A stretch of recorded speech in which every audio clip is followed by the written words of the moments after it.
Hello everyone. Today we're going to be talking about materials and tools that you'll need to model railroad with me. And I think you're going to be pleasantly surprised because a lot of these items come from your local department store, or you may already have them at home. That's all coming up right now on Creative Rails.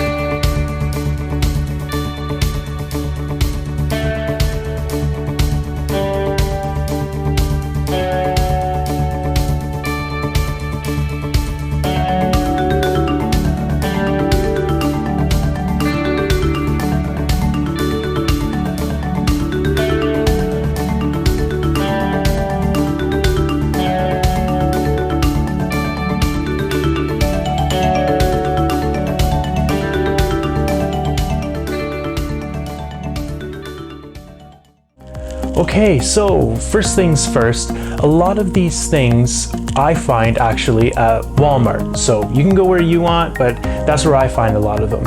Another place is craft stores like Michael's and things like that. And a few of these things also come from your local hobby shop. So get out your pen and paper and let's get at it. Here we go. First things first, I would say go to the, paper plate section and buy a bag of these clear plastic cups. Yes, clear, not red solo cups, clear. The reason why I say clear is because we're going to be doing a lot of mixing for weathering. That way you can look through it and see the opacity that you have. These are great for mixing paints, they're good for mixing glues, and also I say clear if you're ever going to get into doing water when we're doing epoxy. 50-50, make simple marks, it's right there. These things are awesome, they come in handy. Cut them in half and or cut the bottom off the X-Acto knife, and I use them for paint. You can see my paint left in there and for mixing, stuff like that. Only thing I want to let you know with that as well is recycle these guys. Don't throw them in the garbage, give them a little clean, boom, recycling, you're done. So that's your first item, clear plastic glasses. Next item on the list, right close to there, is simple toothpicks. These are beauties. I love toothpicks. As I said in my last tutorial, I use these all the time. My favorite glue applicator. Sometimes I use them for paint, I use them for mixing paint. Another thing I do, I cut them off and I make fence posts with these. If you look on my first video, the crossbuck tutorial, that little fence that you see at the grade crossing, that's actually made from toothpicks and little bits of wood that I cut out. So, yeah, toothpicks. You can also use them for making little trees. We'll show you that later too.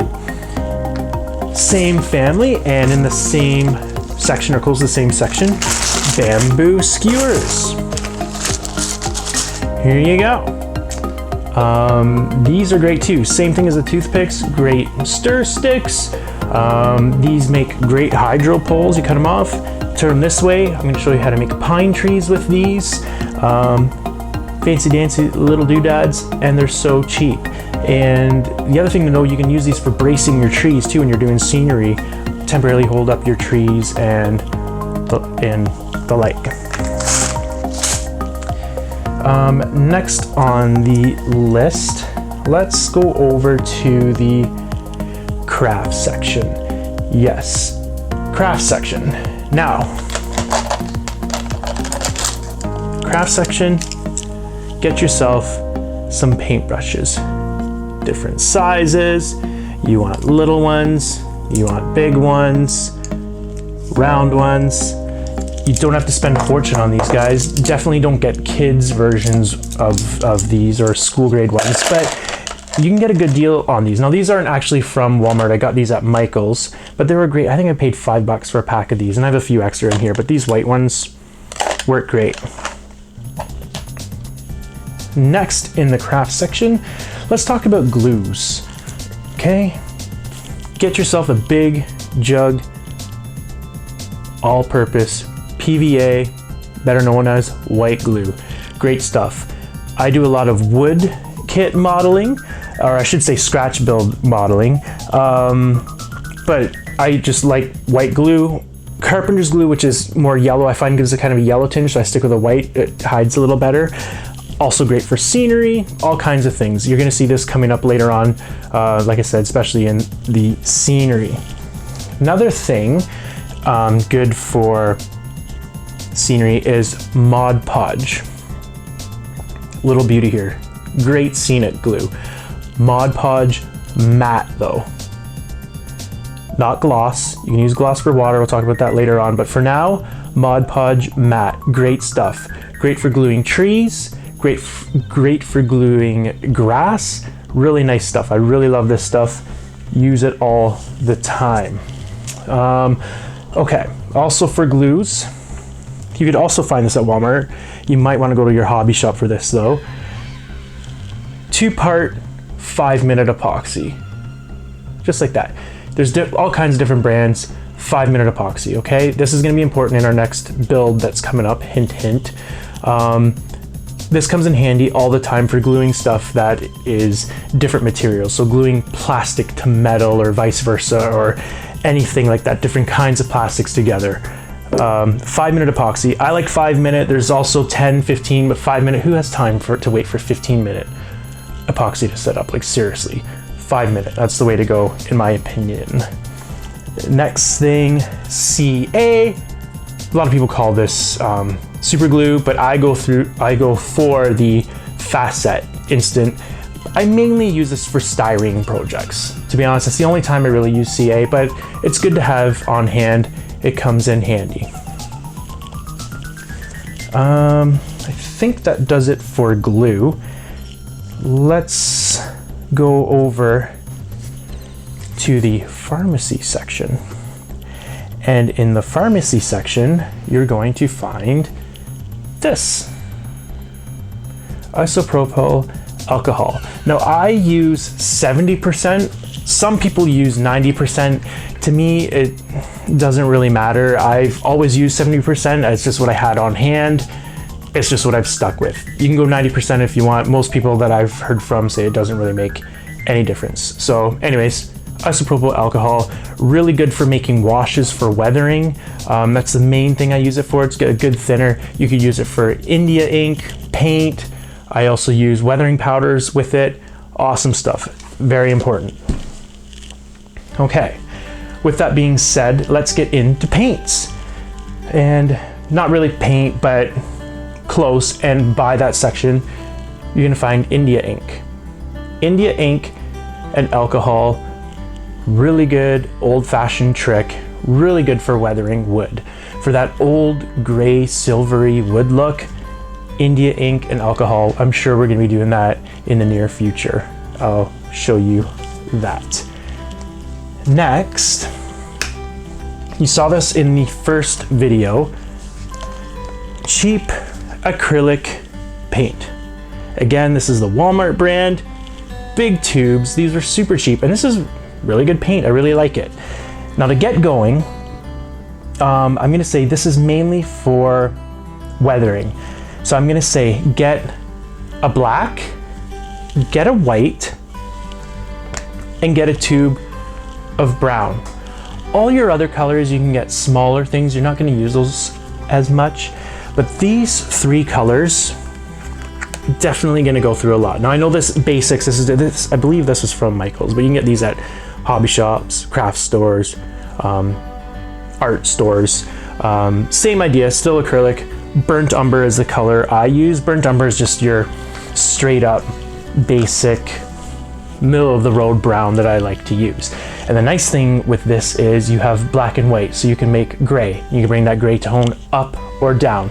You can make light brown, dark brown. You got a lot of variations. It's a really good weathering system that you can get going with, and you're gonna find there's all kinds of little details you can do with these 3 colors. And like I said, later on, start getting into your other colors.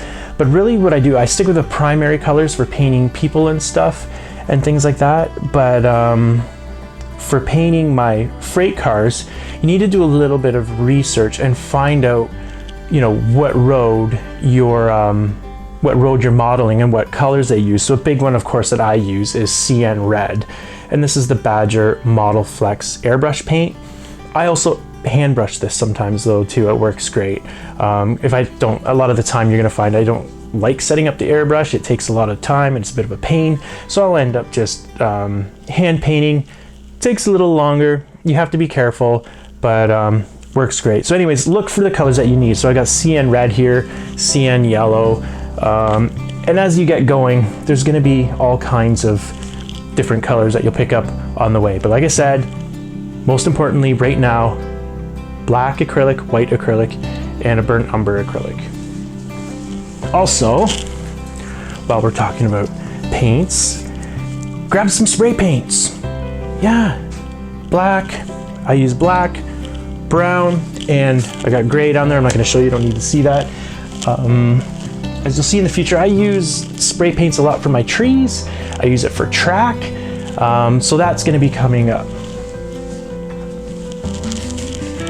Not really paint, but same family.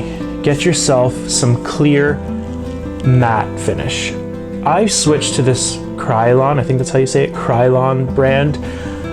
The reason is I used to use Tester's Dull Coat, but Tester's Dull Coat tends to react with ink.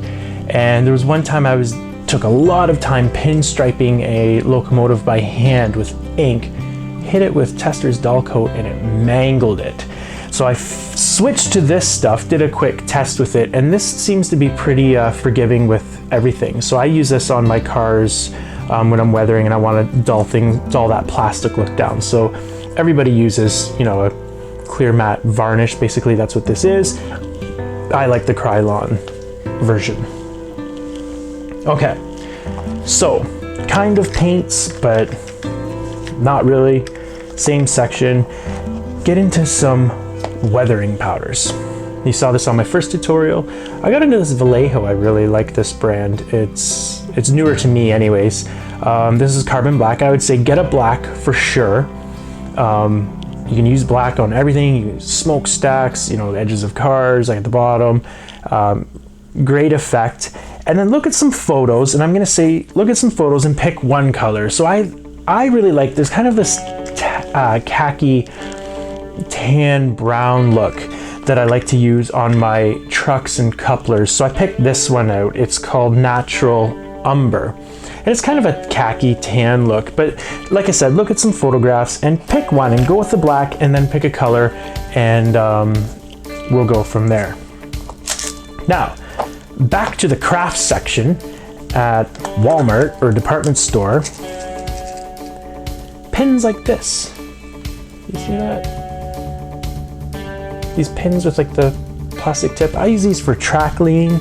I use them for holding things in place when I'm working. Just a quick little tip, nice little thing to have on the side. With that, you can also get these packs of needles. Yeah, just normal, you see that? Just normal needles. You might think I'm crazy, but needles I use to apply CA. They're actually one of my favorite things to use for CA. It's a really fine bead. Also for painting little details on your HO scale figures, N scale will be really good. I'm going to show you later on how to make insulators with these for telephone and hydro poles. And again, these are good for holding things down, holding things in place. They're just a good all-around tool, kind of like the toothpicks. Okay. A little bit more about glue. I was talking about glue earlier. Another good glue would be obviously a good plastic cement for when you're doing a kit. Plastic kits, definitely plastic cement. Try to stay away from that Testers, that, you know, remember the old tube that everybody used to use to put their model planes together and the string got all over the place and made a huge mess. This is your solution. Plastic cement works really well.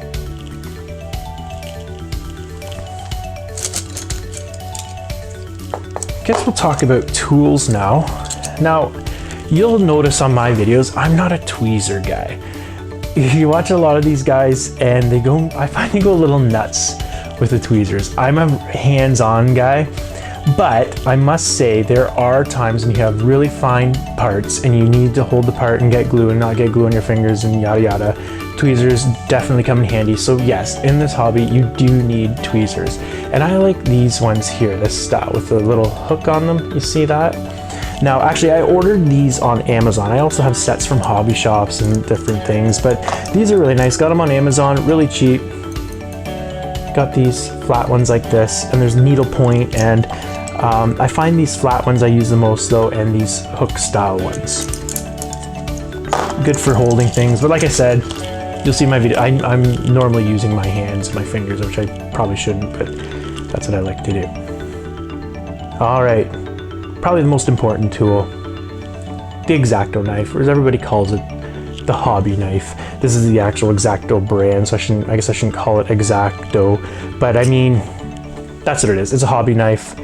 Number 5 blade, get a pack of them, get quite a few of them because you go through them, they get dull. I also recommend getting a pack of the chisel blades. I don't have them here on hand. Oh, maybe I do.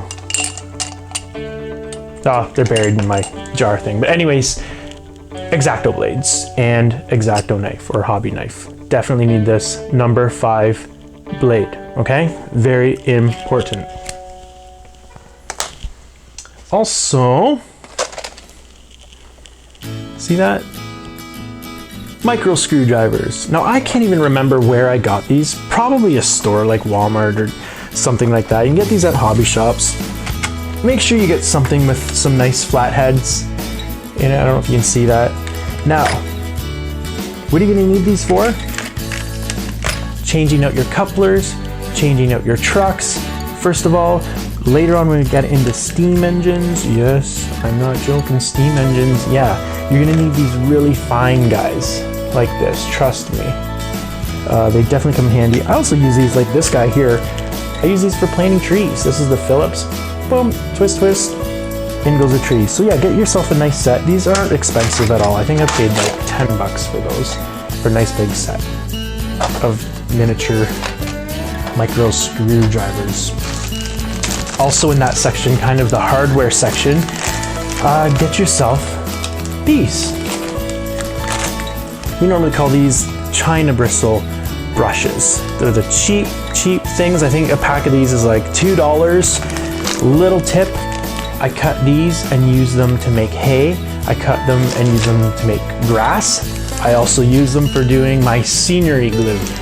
Throw it on, throw them in the garbage. They're like $2. These come in really handy, they're really cheap.